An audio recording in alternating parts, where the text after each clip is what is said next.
All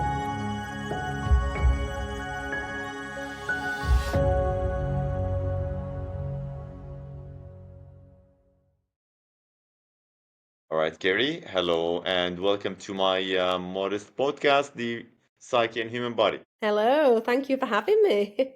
My absolute pleasure. Kerry, for those who don't know you, can you please just introduce yourself? Tell me what you do, what's your background, and what are you up to? Yeah, okay. So, my background, I have a bachelor's and a master's in psychology. So, psychology, getting to understand people is something that I really enjoy. But I didn't actually go into that field. I started working in a mental health hospital. Then I joined the police back in the UK. Then I came to the UAE. I was working for Etihad, quite random, working for the airline, but I got to meet so many people, so many nationalities. Um, and then now, finally, I'm back into what is my passion. So I'm an online fitness coach as well as freelance teaching some classes at the gym. This is what I love to do. So I found my way Super. back. If you don't mind me asking, like, why did you choose psychology in the first place? What drew you to it? I mean, like, as the question goes, like, did you choose it? Did it choose you? Why it in specific? So I started with psychology in college, and I just seemed to really just it was something that I did well in. Like I was getting A's, it was like my best subject, and I was so fascinated with like how we are as people, our upbringings or kind of all experiences we go through in life. It starts from somewhere. So I loved the topic. Like I was really Mm, immersed in it. And then I thought, you know what, I'm going to do it at uni. So I did it at bachelor level. I was again fascinated with, I got really into like the forensic side of it. So serial killers or people who commit crimes, like why, got really into it. So then that's why I chose to go into forensic psychology for the masters. That was that was looking at people who've committed crimes, they've ended up in a mental health hospital. What are the factors as to why they did what they did? Can you rehabilitate them? Also did a little bit of volunteer work at that time with sex offenders. So mhm. it was a scheme. So they'd committed offences, sexual offences, not horrible offences. I Yeah, don't think horrible's the word to the use, word to but describe it. yeah. So Yeah. the theory with this it was called circles of support. So what it was that okay, people have committed horrendous crimes, but they also get like what's the word I'm looking for? They get detached from everything. Obviously, Mm. family, friends. It was more of they still need some support after they've done their offences and they're still trying to get back into society. So that was quite eye-opening, let's say. Gary, I'm very fascinated actually by the same subject of what, let's say, motivates humans to do a certain action. Like, if you don't mind me asking, like, without maybe going into too much details if you don't like to, but like on the tip of the iceberg, like what motivates us as humans to take a decision towards something, whether it's good or bad?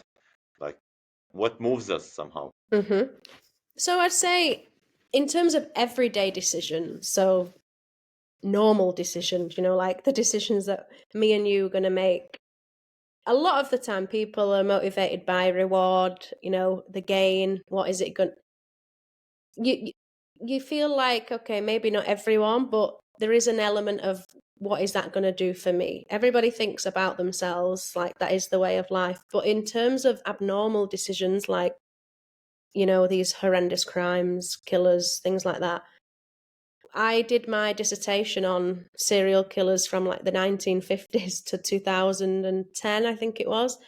And the trend really was their upbringing. They've often had abandonment issues from parents, abusive father. Mm, The trends are literally quite the same across. So that's for abnormal things.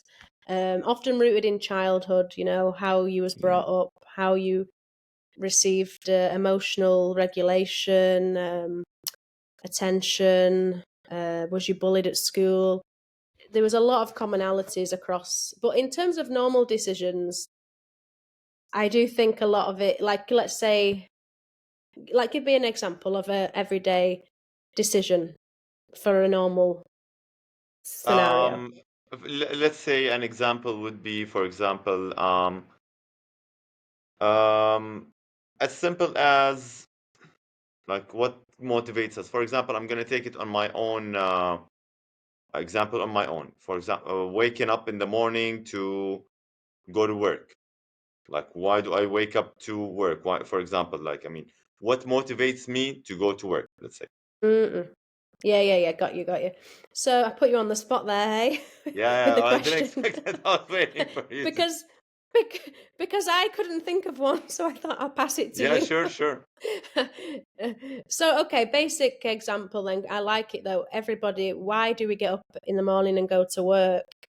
There are a few theories you could say. We have Maslow's hierarchy of needs. So you've got your belonging needs, your safety needs, your self-actualization needs. So there are many needs that we have as humans that we need to what's the word? We need to obtain to move to the Uh-huh. next level and feel the best in Are ourselves. more fulfilled, let's say. Yeah. So for example, there's a lot of people, we go to work but actually we don't enjoy it. We're just going, I guess, to pay the bills. But at some point you're going to hit, I mean, in my case it happened to me, and that's why I found my now, fitness and psychology passion. You're going to hit that point where, okay, yeah, you're going to pay the bills perhaps, but is your self-esteem needs being met? Are you feeling satisfied? Sometimes we have to go down different avenues to, benefit us in the long run. I see your point. I see your point. So can we say that the upbringing or the lack of, shall I call it, emotional intelligence might affect the decision making later on when we are adults? So if we lack the part of love and caring, because as you mentioned, like Mm-hmm. most of the offenders' upbringing was because of lack of, let's say, because of abuse, the lack of love, and so on. So can we pinpoint on that aspect on them that everyone, for example, who didn't receive love and care as their children, they're going to grow up to not being able to feel what others are feeling? Okay, so I mean, I wouldn't like to generalize it to the vast majority, but you do have a significant portion of people that they don't know how to have like normal connections with I people. see. They interpret things totally incorrectly with people. Um, they've not established those relationships, those friendships. So in adulthood, that can go down many routes. You've got people like obsessing over people, become stalkerish. That's one avenue, or just this desire to do things that are totally wrong Hmm. because of the malfunctioning from childhood. I was going to give you one example then, and it's just left my mind. So hope No that worries. makes I get. sense though. Yeah, it makes absolute sense. It makes absolute sense because actually, like, I saw a statistic once also, like, they were talking about how most of the, let's say, sex offenders and so on, they went into this route, or let's say, pedophiles, child abusers, and so on. They went into that route because of lack of love and care and so on when they were brought up as kids.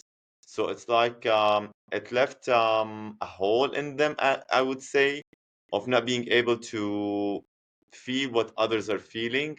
So they just do their actions regardless of how the person is going to be affected. So, so yeah, just to Hmm. like add up on your point. Yeah, I mean All right. it's crazy, really. It's crazy to think that these people do exist, and I mean, you could really search into their minds and history, but you will never truly know, every single abnormal, serial killer, or you never really fully know unless they do their own documentary or whatever. Yeah, super. Let me get into now the path where you came into the world of fitness. So, like, what have got Yes. you there, and why did you get into the world of fitness? From Yeah. psychology Okay. to I mean, fitness. yeah. So I really feel, well, we all know like that you've got physical health and you've got mental health. So the two blend really well when you're thinking of fitness. Hmm. Because often you've got people, you may be physically fit, but you may be mentally, going through some things that might make it challenging to actually work out consistently. But my own journey, I've always been into my own fitness, helped other people, friends, colleagues. And then I just realized as I looked around one day at the gym, and I see many trainers looking a little bit uh, demotivated, or they're not looking like they're enjoying themselves. And I really loved connecting with people, talking to people. I thought, you know what? Why don't I start actually? I'll do my personal training. I'll start teaching some classes. And currently, I'm teaching classes at Gymnasium. And honestly, when you can see that you're impacting their journey, the feedback they give you, you really can see that you're motivating them, you're pushing them, you're making them believe that it's possible because they can do it. Sometimes they just need that encouragement. I find it so fulfilling. So, and because at the time I was still in my office job and doing the classes, and by doing the classes, then going to the office, I realized even more the office is not for me. I'm not getting that fulfillment, no purpose. So that's when I've decided, okay, I'm launching into online fitness to Yeah. bring my blend of psychology, Mhm. mental health, and fitness all into one. Because for me, it's totally rewarding knowing that you're impacting someone's fitness goals. Can I say that your background in psychology have helped you in your fitness journey in terms of being able, let's say, to read the members and the clients and understanding their needs more so you can direct them in the right way? I mean, I don't know if it's exactly because of my psychology background or it's just something that I possess maybe in my personality. I'm quite intuitive with people and how they are, how they operate, what they need, what kind of coaching. Um, Often a lot of people have said, "Do you already know that person?" And I'm like, "No, no, I just can vibe with people quite well. Maybe the psychology's helped that. Um, Possibly, but I think it's just something with me as the years have gone by. I get used to people. I can see, okay, this person is seeming like they need less, like coaching up Mhm. personal. They maybe need reinforcement like as a group rather than I see. like focusing on them or something. Um, but no, I do believe that the psychology's probably assisted me at some point without realizing maybe. Yeah. Let me just ask you in your terms, like what keeps you motivated to keep caring for your health? In other words, what keeps you motivated to stay on the journey of fitness on a personal level? And then I'm going to be spreading that into a broader aspect, and I'm going to ask you about everyone around you. So, how can you stay fit, and what motivates you? Okay. So I'll be totally honest here. There's no point me saying. So fitness has always been in my blood. Started with sports. I used to do a lot of sports. I was actually a tomboy back in my early days, playing football, all that stuff. But fitness, like I say, has been in my blood. It's not just to achieve a goal. It's a routine, a habit. If I don't work out at least 4 times a week, I feel I must be getting sick because it's my pattern of what I do. Mhm. But with that being said, there has been a few periods like during COVID, I actually stopped working out for maybe a year or so, and my Oh, yeah. friends were like, "What's happened to you? Like, you encourage us to go to the gym, now you stopped." that was the one time. And also, I was going through some things, mental health of my own last year. So I was a little bit inconsistent. But for me, I think it's not really a case of what keeps me motivated. I think because I've had it ingrained in me as a lifestyle, it's just what I do, I guess. Do you know what I mean? Like, whereas if you Yeah. are focused on, if you're focused on, I need to lose X amount of weight or I need to do this for my holiday, Mm, then motivation can come and go. But if you actually make fitness enjoyable, yeah. something that you want to do, motivation is never, in the mind like, oh, I need to be motivated. Don't get me wrong, there are days when I'm tired. I would And then say on maybe those that days, some.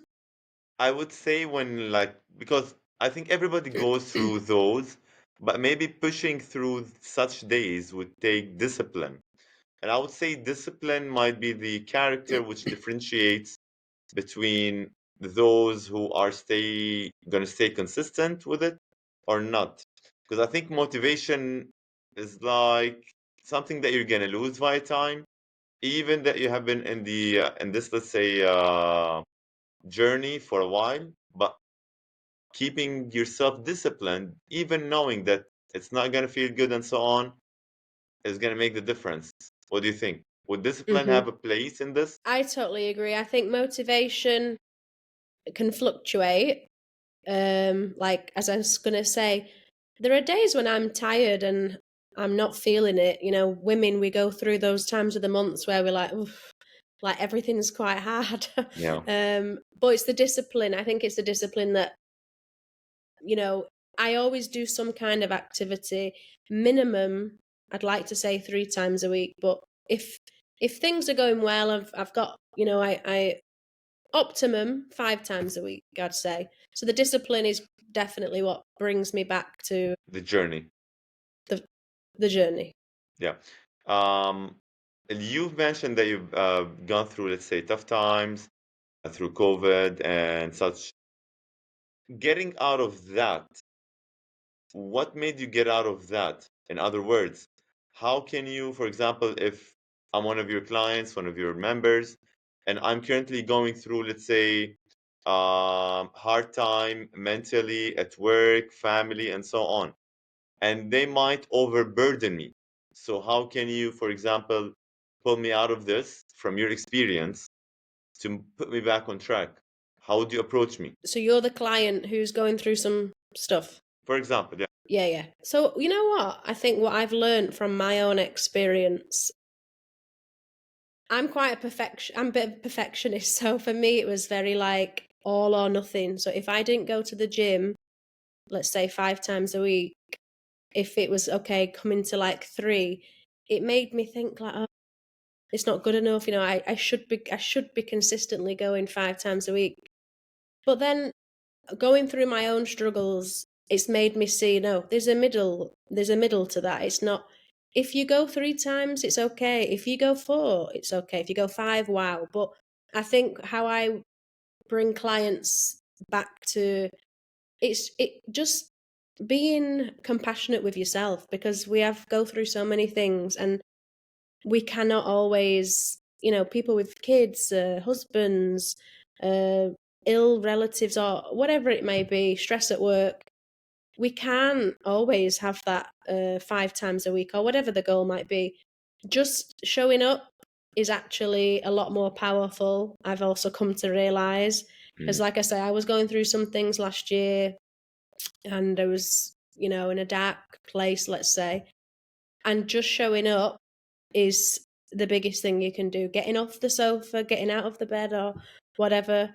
So that's my take home message, how I try to show clients, small steps. Every step counts.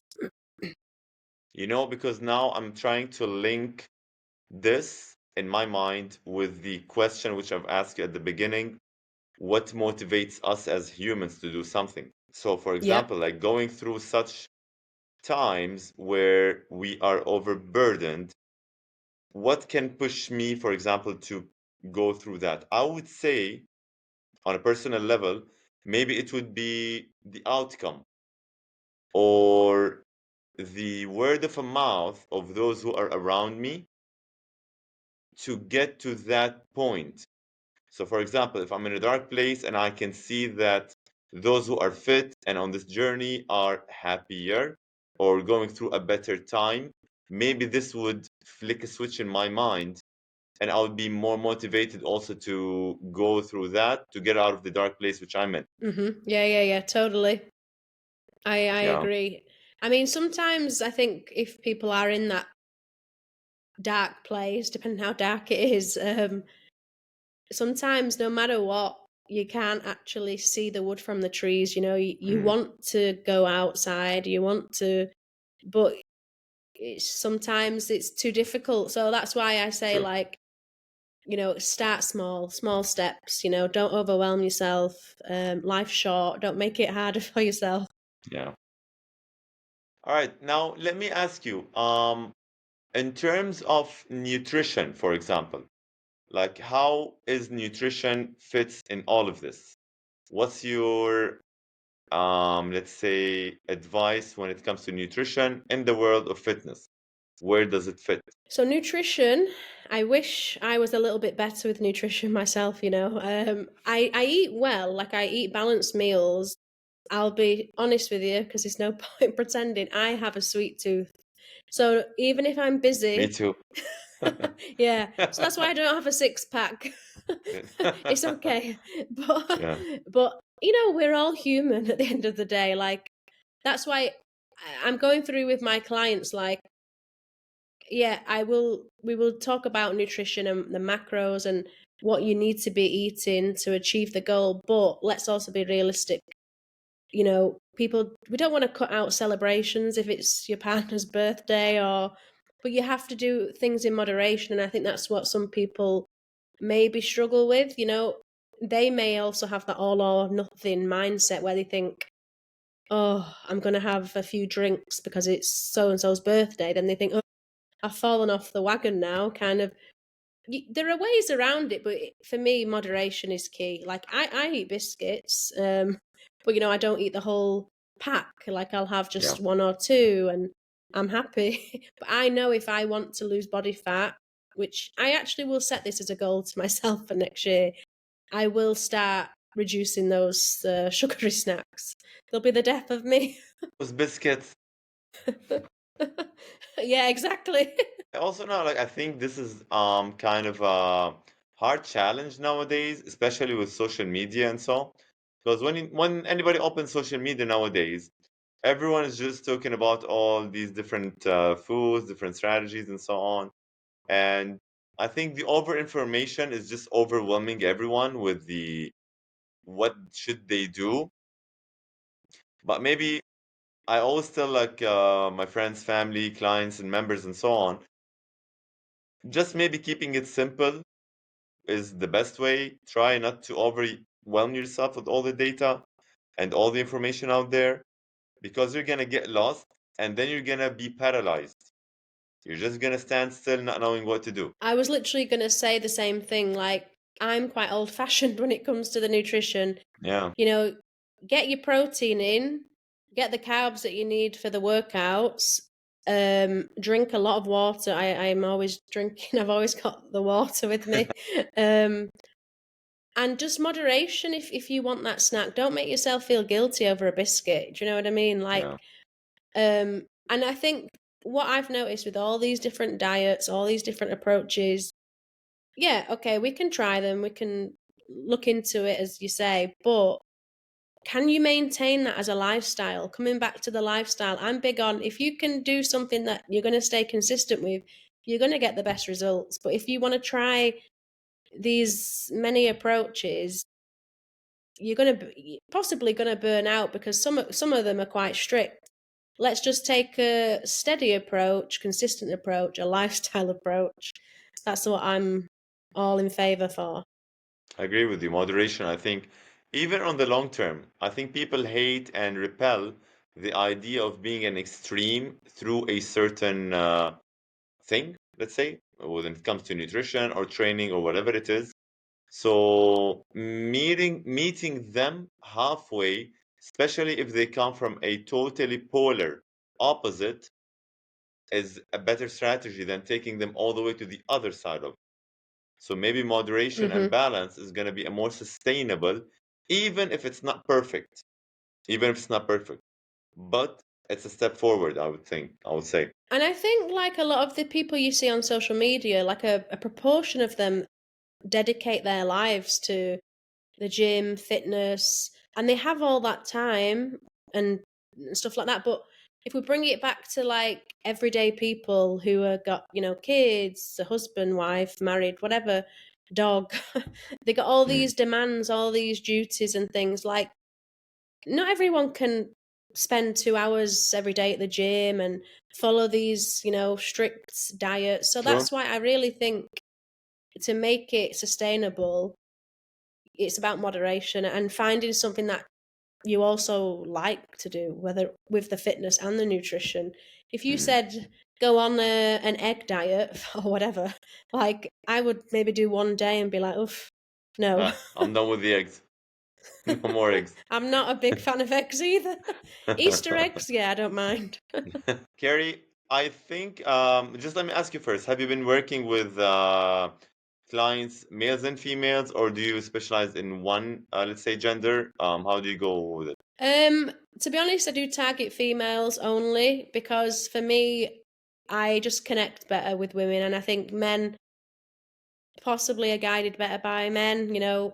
Workouts are so different from women to men, and nutrition. So yeah, for me, I'm not against the guys, but I just Yeah, think it's it's better because for I just me. wanted to get in touch onto that aspect. For example, when it comes to training women, like how different it is than training men, from your experience. So how would you advise women on training and nutrition? Is there like special needs that you have to meet, or are they generalized for everyone? I think for women, again, it is a bit of a generalization, but I don't think some women are aware of, like, they want to look leaner, but I often hear them say, like, for example, a workout plan. Progressive overload is what we should be doing, in my opinion. So you'll have your plan for literally, it could be 6 to 12 weeks. Then you may reassess, but the key is to stay with the same exercises, increasing the reps, increasing the weight slightly each time. But I think a lot of women are not really familiar with that, and they want to do a bit of this, a bit of that. But it's I don't know. For me, it's always been this way in my own workout journey. So I think it's just maybe also educating some women about how it actually works. Because I had one client recently, and it's a bit of a challenge for me. She said, "Can we change the workout plan every 2 weeks?" Mm. And I was like, "Ooh, okay. Like I might have to do a bit of thinking about this because it's not really a approach I've ever done before. You know, have the staple exercises. Okay, you can add some accessory exercises and supersets, but you're tracking, the progress. So, um, yeah, I think I forgot what else you said there on the question. Yeah, it's like yeah, that's it. Like because I was like in my mind, um, like I thought that, for example, like your approach to training ladies is going to be, for example, you're different than your approach from training men in terms of Mm, weight training or cardio or nutrition and so on. But from my experience, I think we should approach them both the same, and the goal has to be muscle building for everyone. Like that's going to be like the primary reason, especially as we grow older. So for also like getting past 40 and 50, prioritizing muscle building has to be essential.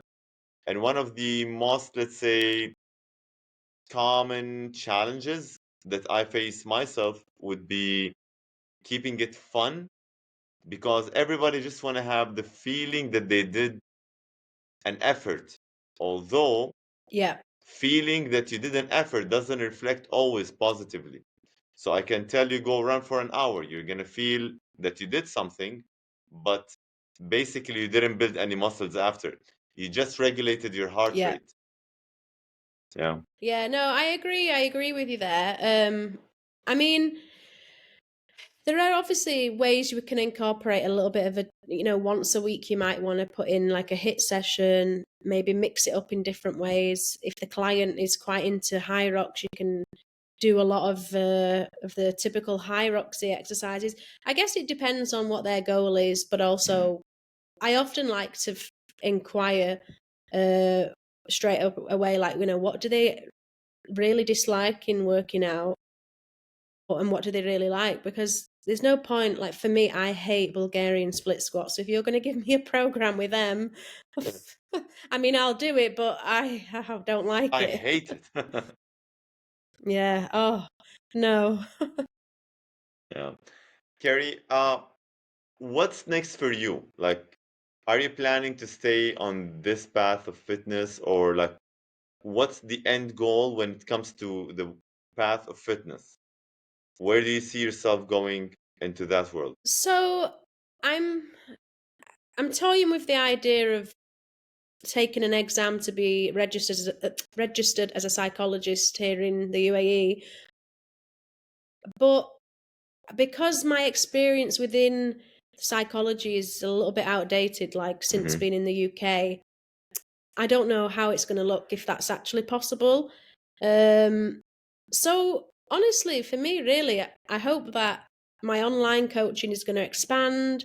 I'm going to impact people's lives, make a community, and in, like, let's say the next 5 years, I would love to really tie it in with mental health because, you know, I don't know how that will look in terms of a business because I know for mental health you go to psychologists, Yeah, psychiatrists, but I don't know. That's something in my mind. Like, I really want to create a good platform because, I mean, it's so expensive here to go to see a psychologist. Like, sure. one session is like 900 dirhams, and not everybody can Yeah, afford that. So, sure.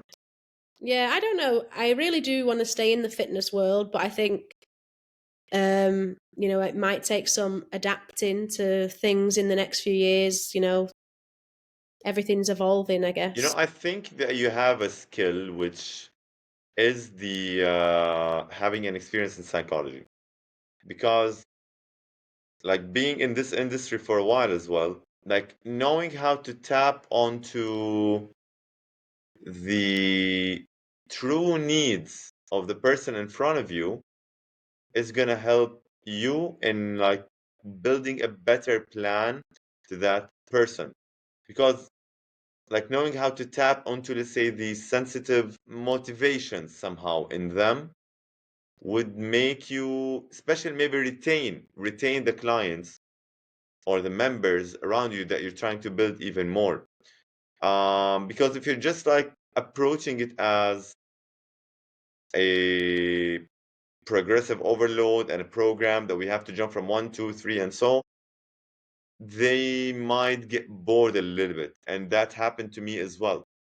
But the clients where have been retained with me the most, for example, are the ones where I took it beyond training. So, Mm-hmm. like building connections and being their friend, I would say, Yep. was like a key change for me, I would say. It's funny you say that because actually I was just starting today. I was creating because I'm new to online coaching. It's not been more than a month yet actually, but I've already got a few clients. But for me, I'm really big on that connection with the, caring about the person. What are they going through beyond Sure. fitness? So that's why I want to make mine a little bit different.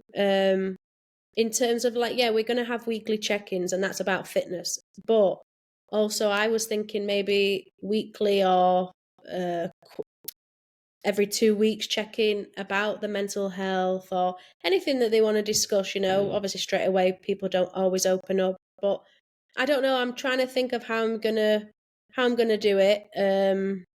But yeah, the mental health thing is really close to my heart, and I'm always seeing stories, on Facebook, on Instagram, people, taking their life, and people, I think, they don't want to talk about it. Like, even me, when I went through my things last year, you don't want to talk about it because you feel like you're burdening people. But that's the stigma that we need to stop, really, so people will talk more. Why do you think that? Why do you think that, for example, when we go through a challenging time that we wouldn't talk about it? Do you think that we might feel that we're going to be judged upon what we are feeling or going through? Or is it that we don't feel confident enough to show our weaknesses?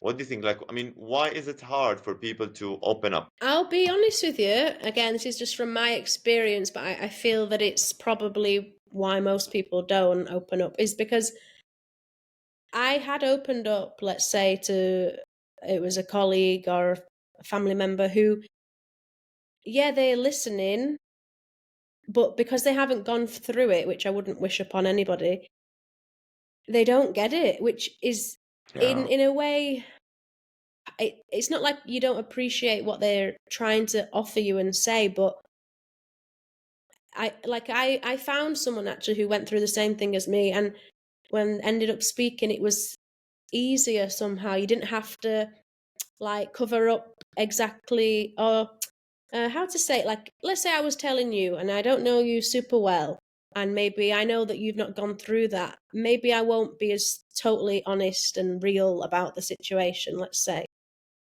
because I know that you've not gone through it. But if I know that you had gone through it, we can connect deeper because you know exactly how I've been feeling. So that's one aspect I would say. And then the other aspect, this is just maybe a personal thing, but for me it was like, well, actually, it's like I probably care, my personality, I care what people think. So Mm, I didn't want to open up because I didn't want them to be like, oh my God, like she's saying the same topic. Like, mm, oh, like I was too bothered about how I'd make them feel. Like I don't want them to I feel see. down or there could be many reasons, but I think those are two big reasons. Oh, it's very interesting. Actually, just this morning I heard a statistic from another podcast, and they were saying that in the UK, it's the second country in the world in the ranking when it comes to anxiety and depression. And this was like one of the topics that they were talking about, that people also like don't open up, and they just accumulate it in them, especially younger generations. The younger you are, like, because they're afraid of being judged, and they're like, and for it to be used against them, and then they're going to be hurt even more, and they don't want to burden people around them with their problems, and then it just keeps on building up in them, and it's like a loop, as they say. Well, it's actually you're right in what you've said there. So like for example, if someone's got anxiety, they can have it for years and they can just push it away. Like they'll not think about it, they won't tell anyone, they'll keep going, like sweep it under the rug, let's say. And that will work for so long. So you'll keep sweeping Hmm. it under the rug. Maybe a few years will go past. You feel like, oh, I'm actually okay. Like I'm just getting on. But it can just take another event, it's unrelated, just bad event, like Hmm. some bad news at work. And without you realizing, your coping mechanism that you've Triggered the had all thing. those years stops working. So you Mm, dealt with it, and then until you deal with it until you don't deal with it, if that makes sense. Like you yeah, can only keep doing those coping mechanisms for so long. Maybe some people longer than others, we're all different, but there will be a breaking point because, you can't let all that emotion, all that worry and thoughts just cycle around in your mind. yeah. Very fascinating. Very fascinating, actually. Yeah, it's a very fascinating topic, like the human nature, and how do we behave, and how do we interact with the world around us. And as they say, the nature versus nature. And what's even more interesting is that the older we grow, the less care we give about those around us and how they think. And so I It's think funny, that, yeah. I yeah, go I on. think like if we cross a certain threshold, like if we get past 40 and 50, we're good to go. Yeah. It's funny you say that because I was told the same, like when you get past a certain I think I have a friend and she's a bit older than me and I said, "God, you don't seem affected by things. Like what's the secret?" And she's like, "Oh, when you get over 40, you don't." So at the minute I'm 32. It's like, "Oh, eight more years." But Yeah. no, like if I compare myself when I was 20 towards myself now, like I can tell you do slowly. I mean, I'm still not there yet, but you think, oh, so, forget the people. Like, this is your life. People will talk whether you're doing good or bad. So we shouldn't care about what other people think. Carrie, what advice you would give your younger self? Like now you said that you're 32. What advice would you give your younger self that still sticks with you right now? Like what would you say for your younger self back then? I would say one piece of advice, like, accept who you are, what you are, how you act. Like, don't care about other people. Like, because really, my personality, and I'm still a little bit, I do care, but just be who you are. Like, don't, as long as you're a good person, obviously. um, don't worry about other people. And just be true to yourself. That, like, I think good comes from treat people how you want to be treated. Um, I'd also say to my younger self, try not to sweat the small stuff. Like, I'm still learning and trying not to overthink like every bloody scenario in the world. But if we can just kind of reduce our stress from things that you don't need to stress about, then I think we'll have a longer life. That's for sure. Very true. Because when you look at it, actually, like the people who live the longest and with the, let's say, bare to know, let's say, health issues are those who live, let's say, a stress-free life, kind of, where they don't care about how others approach them and the judgment and so on. And in addition, of course, to having a good social circle and diet and so on. But stress level plays a big role as well in our mental health, which affects our body and everything. And it's like a ripple effect, like a domino effect. Massively. Like for me, if I'm stressed, I'll often, or maybe before, luckily I don't get super sick like I used to, even though I just had a flu. But if I'm stressed, it will affect me in terms of I will get sick, and it's just not good for the body. Funnily enough, I just saw an article before. This woman, she lived till 122, and I was reading. I was like, oh, apparently this lady, listen to this, she smoked every day. I'm not promoting that, but she smoked every day, drank alcohol. I was like, wow, she's superwoman. But it did say she had a good social circle and kept active. So yeah, she did smoke and drink, but she kept active and had the social stimulus, I guess. I can give like also a very similar example. My grandfather, ever since I knew him, now he's 96 years old almost, I think, or 97. Ever since I knew him, and he has been drinking, I don't know if you know this, the shisha, the Arabic kind of smoking thing, Yeah, yeah, yeah. daily, twice in the morning and at night, every day. Wow. And up until now, he's just good to go. So I think it's all about the stress and not caring about what Yeah. others do. But so yeah, I wouldn't recommend it, but Uh, hey, it's on the table. yeah, my granddad's 95 actually. He's just turned 95, but he doesn't smoke shisha. But still.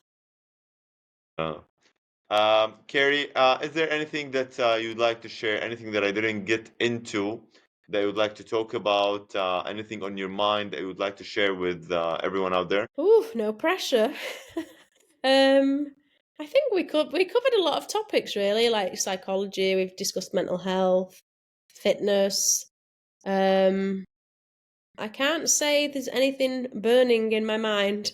Probably when we end this, I'll be like, oh damn, I should have said Oh, this. I didn't. Sure, no worries. We can do another one. If something popped up later, we can do another one. Don't worry about it. You're always welcome. All right, Kerry. Thank you so Oh, much thank for you. being here. It was a pleasure, and maybe we'll have another conversation later on. But for now, I think that would be it. Thank you very much. Yeah, thanks for having me. I've enjoyed it. My absolute S- pleasure. You're always welcome. See you around. See you in the gym. See you, Kerry. Take care. Ciao. Bye bye.